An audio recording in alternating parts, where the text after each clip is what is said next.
তৃণমূল নেতাদেরকে এলাকায় ঢুকতে দেবেন না, মাথায় রাখো। কারণ হিসাব চেয়ে নেবেন, ডান্ডা ঝান্ডা রেডি থাকবেন। মা বোনেরা আছেন, আপনাদের নিজেকে বাঁচতে গেলে, নিজের পরিবারকে বাঁচাতে গেলে, ভূতনিকে বাঁচাতে গেলে, নিজের জায়গাকে, পশ্চিম বাংলাকে বাংলাদেশ না হওয়ার জন্য বাঁচাতে গেলে সকলকে সজাগ হতে হবে, লড়াই করতে হবে। একদিন আমাদেরকে লড়তে হবে।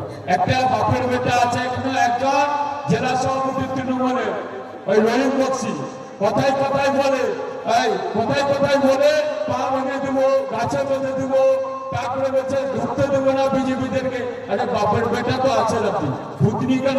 তৃণমূল, আমরা মানুষ ত্যাগ করেছে তৃণমূলকে।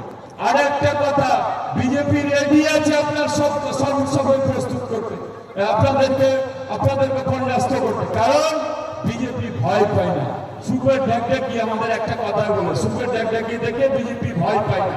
কদিন আগে বলেছে একটা নেতা, আগামী শিয়াল রাজা নেতা, গাছে বেঁধে পিটাবো, গাছে বেঁধে রাখা দরকার বিজেপি নেতাদেরকে।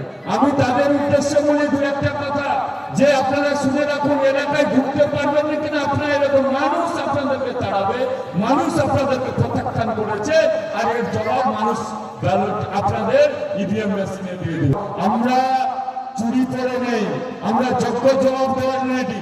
আপনি এক আঙ্গুল দেখালে আমরা দু আঙ্গুল দেখাবো, আপনি গাছে বাঁধতে থাকলে আমরা গাছে টাঙিয়ে দেওয়ার ব্যবস্থা করবো।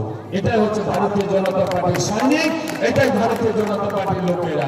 শুনে রাখুন, আপনারা ঢুকতে দেবেন না, আর আপনারাই পাড়ায় ঢুকতে পারবেন না কোথাও।